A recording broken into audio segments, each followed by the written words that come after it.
Welcome to Soar and Pair, Why Not Together? Hello.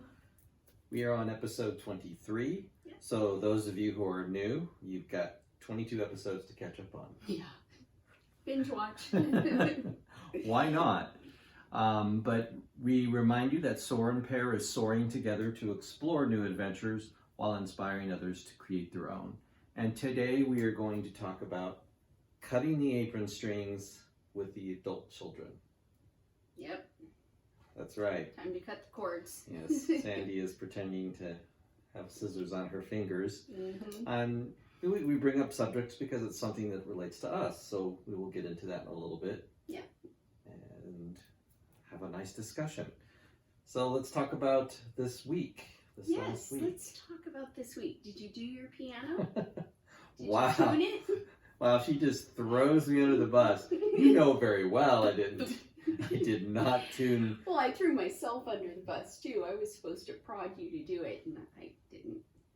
Yeah, so the week gets really busy, and the piano's not tuned, and so we'll just consider this a little break in the summer of recording. Like a staycation. Yeah, recording music on the piano, but we will get back to it. So I hope to get to it this week. Mm-hmm. We will see. Yeah, you've learned not to make promises, I see. Apparently my integrity is like in question. Yeah, a little bit shaky, but that's okay. Life gets busy. Work is extremely busy. And you know, the people there that work in unemployment and DES work really hard. Mm-hmm. There's a lot going on. Yeah, they do. And you know, I have a lot of respect for the people that I work with, as well as, you know, those new people that are learning the job. So there's so many challenges with that. But you know, just take it day by day. Of course. And I applaud everyone who's working really hard in that. So absolutely, I do too. Yeah. Yeah, you guys are working tirelessly. Speaking of working tirelessly, same with you on the nursing front. Yeah. You know, that continues to be. That's just nursing, but yeah. Even though not all the calls are COVID, there's still a lot going on, right? Yeah, there's a lot. There always is, but now that they have opened up the elective surgeries. Electric surgery. Electric. Bzz, this is only going to shock for a moment. It's like the game of Operation, you know. That's right. They put a red nose right here, bzz, and it lights up every time they accidentally. Yeah, that'll instill great confidence in your doctor. So elective surgeries. Yeah, that's all opened back up, and so, you know, all those people that were on hold waiting till they could get in again, everybody's going now, and so it's gotten a lot busier. Was the pun intended? Open back up surgeries? Have opened back up. It didn't even occur to me, but yeah, that's good. It always occurs to me. Of course. Of course it does. So even with the COVID, it isn't just necessary surgeries, it's all surgeries. Mm-hmm. Yeah. Which is kind of important because elective surgeries doesn't just mean I'm thinking plastic surgery. It's not always, exactly. What they consider elective isn't always vanity surgeries. Yeah. So it can be that knee you need to take care of, but it's not the end of the world. Exactly. It's not like it couldn't wait. Those are the type that are considered elective. So. And what are the kind that are considered electric? Thinking spinal stimulators. Spinal stimulators. You heard it here, folks. Go talk to your doctor about spinal stimulation. A new thing in electric surgeries. Oh my goodness. So besides nursing, you know, I think you and I both continue to talk how busy our jobs have been, but which motivates us, obviously not me with piano tuning my own grand, but motivates us to continue, you know, what we would like to do, Mm-hmm. you know, and we enjoy our jobs. And the whole purpose of this podcast was, you know, transitioning Mm-hmm. into something else. Yes. So how is that something else going? It's going great. I'm really enjoying it. I've done quite a few sessions this weekend, and it's going really well. Yeah, with each session, I'm just, you know, connecting with more people, meeting new people, and like we said before, when I do these sessions, not only the person being read or receiving the energy work benefits, but so do I. And so afterwards, I'm just amped up. Yeah, yeah. You were amped up yesterday, that's for sure. I was. Yeah, I did about 5 hours worth yesterday. So. Yeah, that's. But it went by like that. So 5 hours of that is so much different than so different. 5 hours of the other type of work. Yeah, yeah. But I love both for different reasons. So. Mm-hmm. Well, that's good. Yeah, they do. It blends at times where I can bring my nursing into it. Not that I'm giving nursing advice. Let's put that out there right now. But you know, I can speak to certain things even without giving nursing advice. Right. You can tell people, you know, I think you should get this electric surgery. Exactly. You know, you'll get a buzz from it. As I beat my nose. No, and one of the things that's been a little frustrating for us with the Facebook business page mm-hmm. is, well, it's hard to navigate. It is. And it is. I've kind of struggled with that. We both have. There's certain things about it that work great, and there's certain things about it that are not so great. Well, and some of these individuals have wanted to leave recommendations or reviews. Yeah. And we can't figure out why they're not showing up. Yeah, because it's turned on, but yet they don't show up. And I know that, you know, they've left them. They've texted and told me, you know, that it's there, and it just doesn't show up. But then it does show up as a post, which makes no sense to me. Yeah, so I left a review and as a test, yeah, and meant what I said, of course, and it showed up in a post, which was nice, but why? Yeah, but why? It's not the right place for it. So although there's no reviews on the page, you know, you're getting I was warned about this, yeah, that this may not work, and it didn't, but I tried anyway. Yeah, so we'll keep, you know, I think part of the journey that we're having and that we always take people with is some things work, some things don't. Adjust, you know? Just adjust, yeah. Right. Mm-hmm. So I think your plan is to eventually have that website created, which is not. Yeah, and my yet. friend who is, her partner is going to be working on the website for us. They're still without power. Wow. Yeah. They live in Iowa, right? Mm-hmm. That's where all those horrible floods Clinton, happen. Iowa, yeah. And it's still, they're still struggling. I can't believe, you know, a week later, it's been like 12 days for them. Oh my gosh, I can't imagine that. Yeah, I'm not sure of the exact number, but it's been a while. So. Well, and very, very, talk about weather extremes, very, very hot here in the Southwest. We finally, though, got a rainstorm. Yes. That was, and I'm some so lightning excited. and thunder. It was beautiful. Yeah, it really, really was. Nothing fell over on the house, like, you know. Except the ladder. Oh yeah, the ladder did fall against the wall. But you know, with everything going on, the raging fires in California, now there's 2 hurricanes coming up on the Gulf Coast this week. Mm-hmm. What happened to your friend in Iowa? You know, nobody can say that the weather extremes aren't happening this year. No. Yeah. So I'll take the heat in Arizona because, you know, other than a lot of heat and very little rain, it's pretty mild here. Mm-hmm. Yeah, considering what it could be. That's true.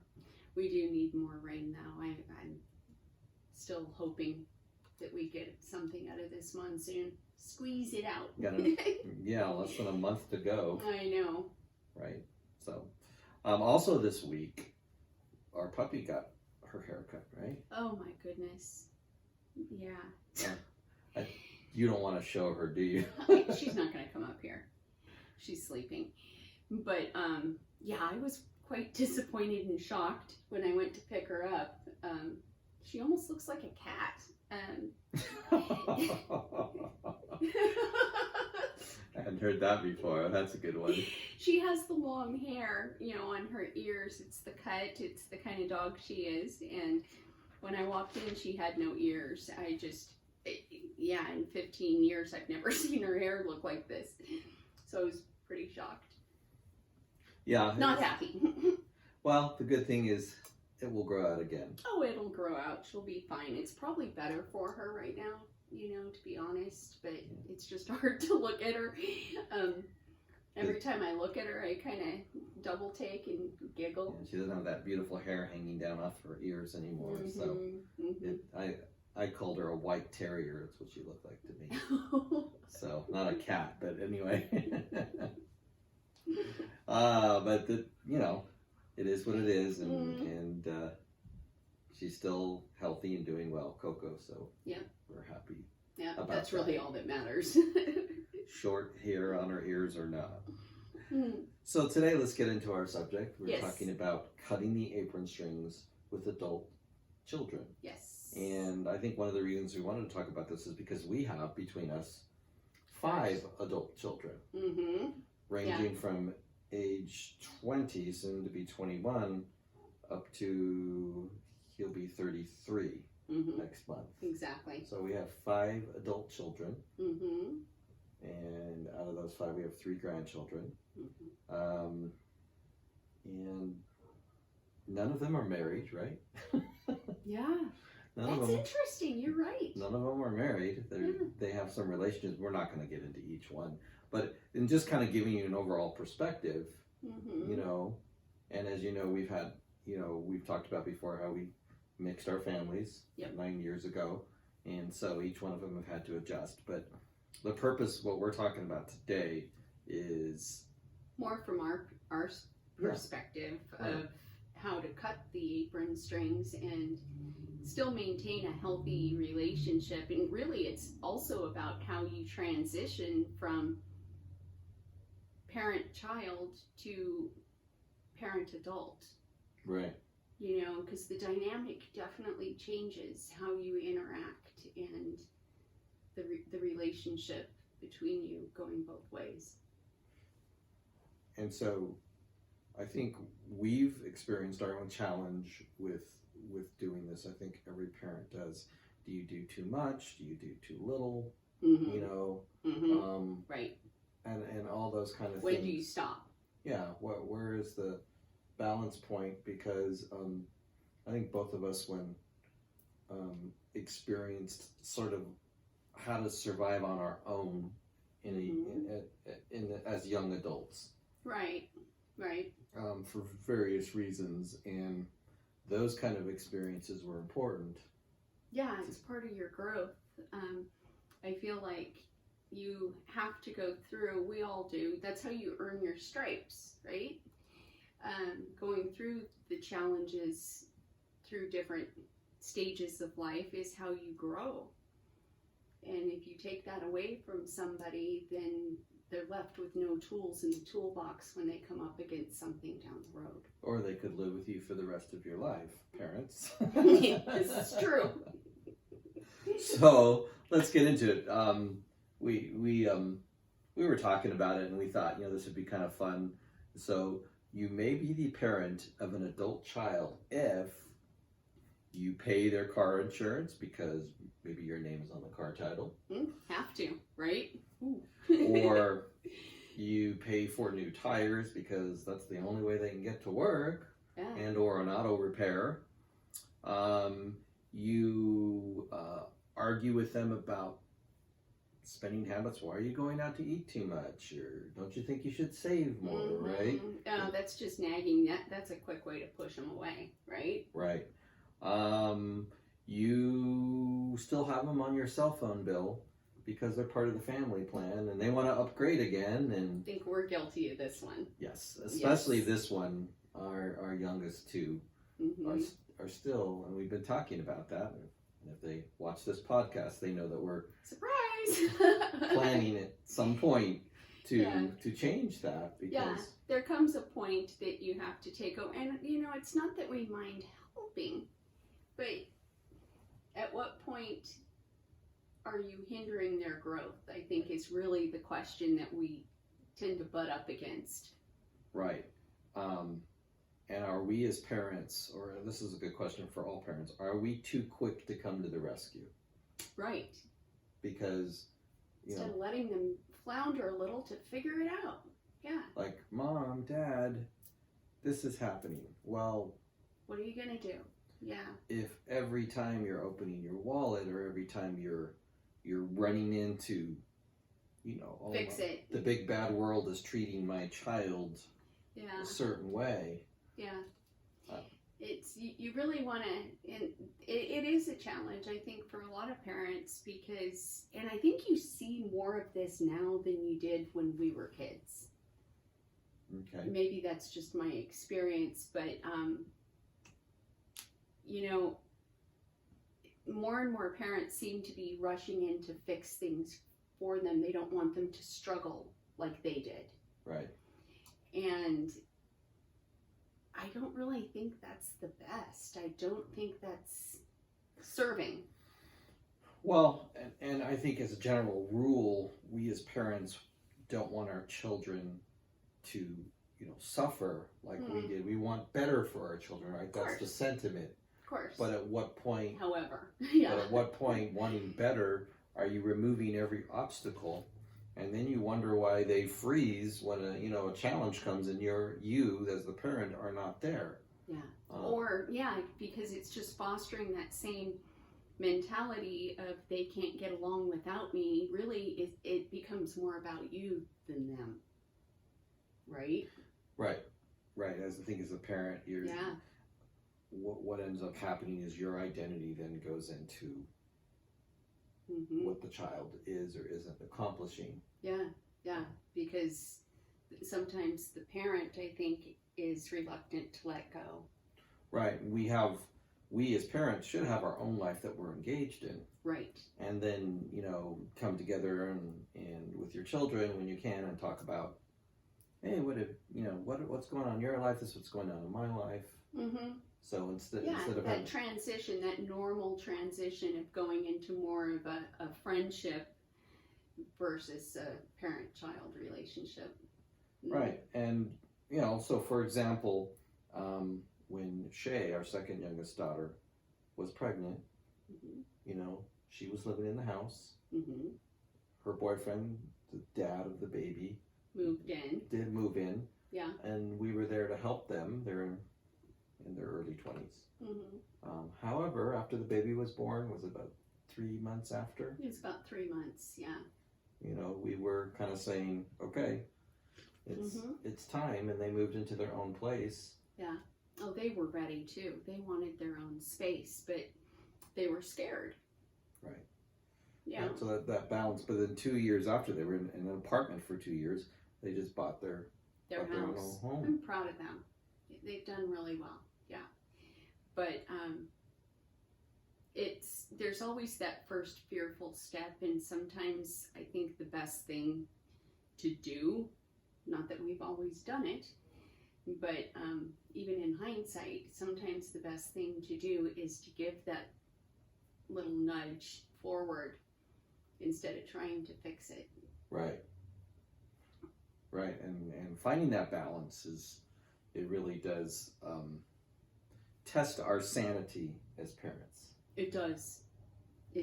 And being from state government, I love to come up with, what do they call it when you have a word for each letter? I forgot. Acronym? Thank you. An acronym with the meaning. So sanity, SANITY.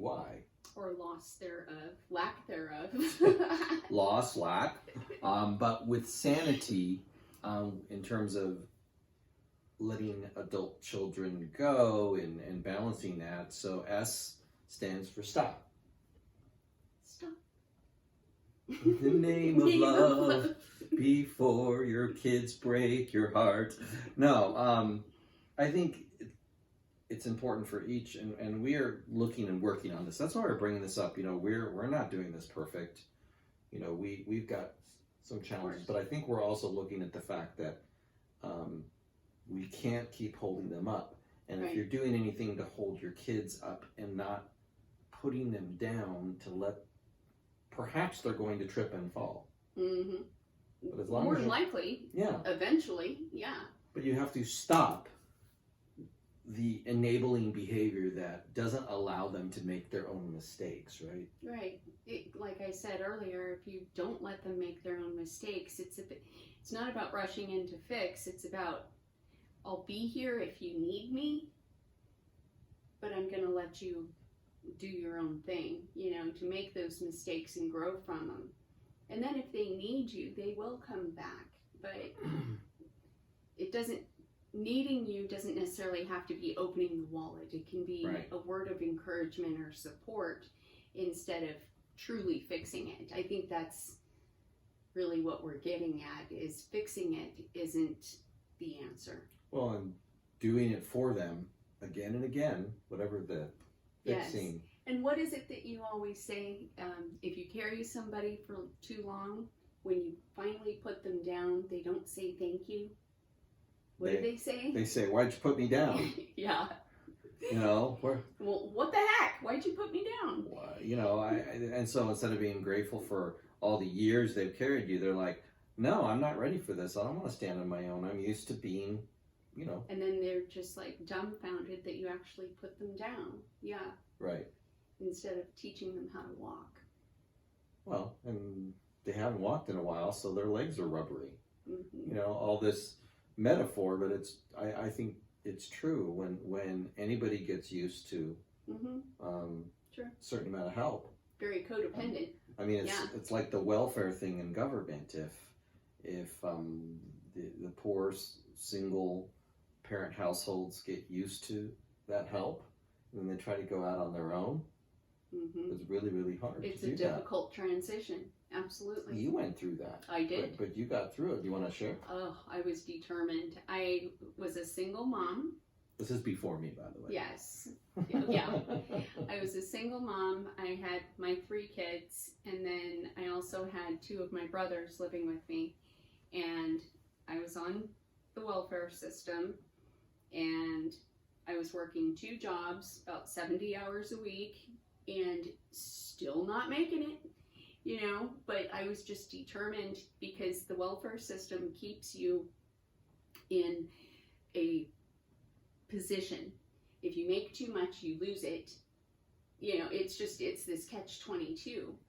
And I knew that I was going to have to push through that ceiling to ever get anywhere. And so I just made the decision, okay, it's going to be hard, but I'm going to do it. And I worked my way through and off of it, and it was tough, but I'm glad I did it, because I grew a lot from that. Right. And why did you decide to work your way through it? What was it in you that said, you know what, Sandy? I didn't want to be held down, because there's a limit there that it helps you. It's meant to be a hand up to get you through. It's not supposed to be a way of life. You know? And so if I did make it a way of life, it was going to be a very meager one. Right. And so in order to get through that, I knew it was going to be tough to kind of work through it and let go of the help, because that's kind of a security blanket. But it was time to let go of it and strive for better. And I think what eventually happened many years later is you went to school, you got your nursing license, and you kind of broke that poverty barrier. Right. And became that self-sufficient individual. Right. Right. That you never would have become, dare I say, had you stayed in that very codependent, you can only make this much, you're only going to get this kind of help. It just holds you down. I mean, and that's what I'm saying too, is I'm so grateful it was there when I needed it. Right. Absolutely. You know, there were times so I really needed it. But if you settle, then you're stuck. Well, and getting back to parenting, the same thing. I think it becomes a very symbiotic relationship, a very codependent. Parent helps child with a certain amount of money, but then child must act a certain way or do certain things or visit. You know what I mean? It becomes manipulative. Yes, becomes manipulative. And the N, insanity, getting back to that word. A is assembling support around you with other parents that are maybe struggling, but N is nipping that kind of manipulation in the bud. In the bud. Yeah. And I mean, it becomes that manipulative. That's something definitely to be aware of and avoid within ourselves, because I would never want to do that intentionally or unintentionally to the kids. Right. You know? Well, it ends up happening, I think, a lot of times when money is given, then there's obligation and, yeah, you know, I did this for you, so I'm going to hold it over you forever. Right. Now you owe. And when an argument comes up, inevitably it's like, I've been paying your bills, or, you know, and that's a perfect sign of, yes, you're paying your bills, but then you want control over what happens. So a lot of times, and I think all of us as parents need to watch ourselves with that. Absolutely. What's the payoff for me? Is it keeping that control? Exactly. That's what I was referring to earlier, is, you know, it becomes more about you and control, or whatever the payoff is, versus really the child that you're helping, the adult child. And then to finish my word here, so sanity, the I is implementing rules and boundaries, which is pretty self-explanatory. Yeah, but I mean, it's very important because I think because there are kids, we just have a blurry boundary. Right. You know, that and so. Well, you fall into old patterns, right? Yeah.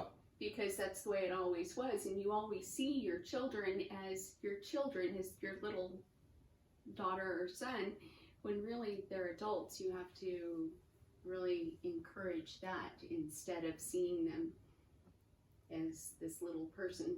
Right. And a lot of times we don't want to let go of that. Well, I think it's tough for parents to see. I don't think it doesn't matter how old you are, you know, even us at our age, we are still somebody's little child. Yeah, I was the youngest, and so I was always my mom's baby, even as a teenager, and that just drove me nuts. I knew why she was doing it. Of course, it's mom, but all my friends would tease me. I'm like, really, Mom? Really? Please stop. Yeah. So, you know, that there's no easy solution here, and we're not saying, you know, because you can't just. You're not going to stop loving them. You can't just sever the connection. Quite the opposite. But having healthy boundaries allows them to learn lessons, and allows you. The love changes, right? It turns into loving support instead of loving dictatorship. Right. Loving under my rules. You're still under my rules. As I'm sure we've probably said this ourselves. My house, my rules. Right? Well, twice. My money, my rules, right? I mean, that it just morphs into something else. So, yeah. But the last two for sanity, T for trust, trusting your gut. When you know that you're crossing that line, you know that you may be helping, but part of you is like, yeah, I'm helping, but they better do X, Y, Z. Yeah. Check yourself at the door and just be more aware so that you can catch it sooner next time. Right. And lastly, yield everything. It's their life. Let them live it. Even if you don't agree. Especially if you don't agree. It's not your life. Right. Right? I've heard so many stories of parents, you know, oh, they need to be this way, and, you know, they need to have this major or become the same job that I did, or the family business. It may not be what. Well, and then you hear these kids saying things like, oh, I just am still trying to make mom and dad proud of me. Right. And, you know, they might be in their 30s and they're still striving for this. That's a problem. Right. I think, again, that we should step back and love them unconditionally. You know, they shouldn't have to try so hard to make them proud of us. Yeah. But a couple other ideas with this before we wrap it up. Letting go of adult kids, I think, also means letting go of worry. Mom, how can you let go of worry? Oh, God. That's a tall order. It Yes. doesn't mean I'll ever let go of that. Right. I'm not going to focus on it and, get all uber focused on it, but at the same token, I don't know that I can stop worrying completely, but to step back and try to put it in a healthy place, maybe bring it to you before I took it to them, so that we could talk it out, because that's something I just really am trying not to do with my kids. I'm not always successful, but trying not to step on their adult decisions. Right. And for me, the challenge is having a child that's passed away.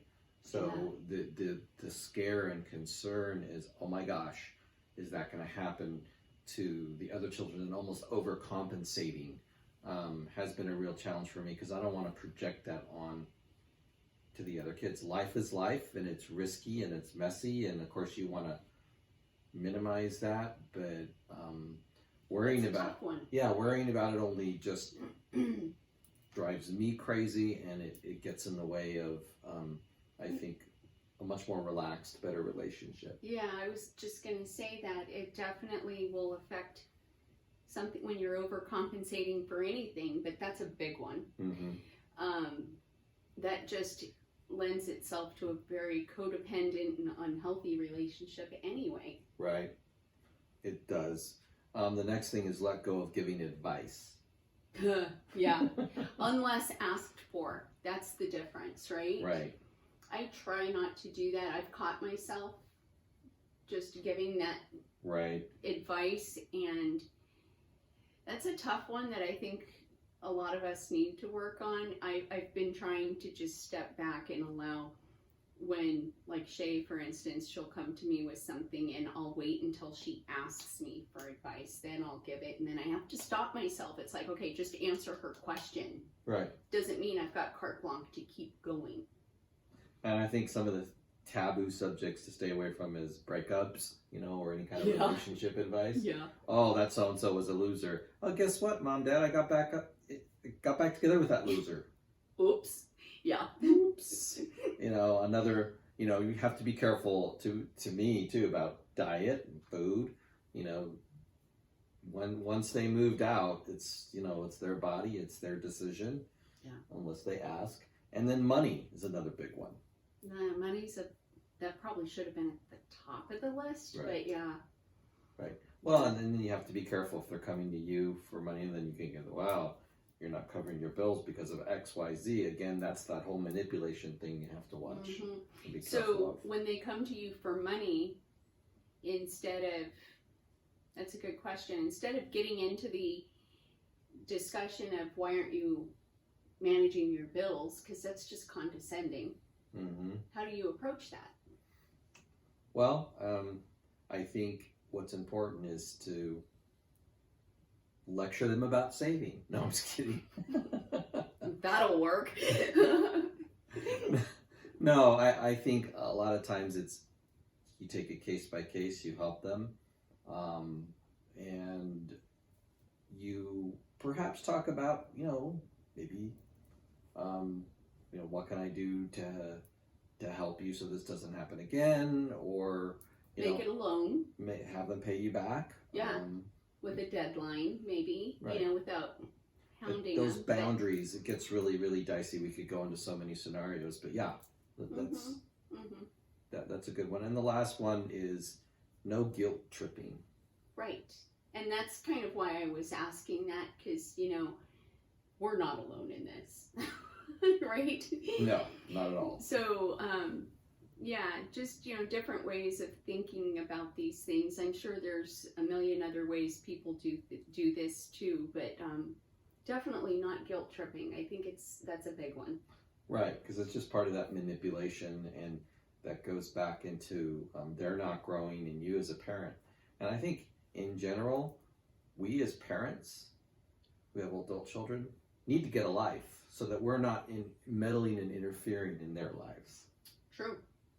Very true. And so by being busy and engaged, then we can share what's going on with our lives. They can share, instead of this, I'm spending 100% of my time watching and observing. Which I think is a big challenge for some people, because they spend their lives, the majority of their lives up to this point, raising their family.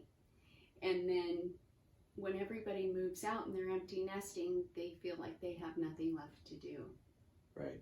So, good point. Yeah. Getting busy so that you're not. Exactly.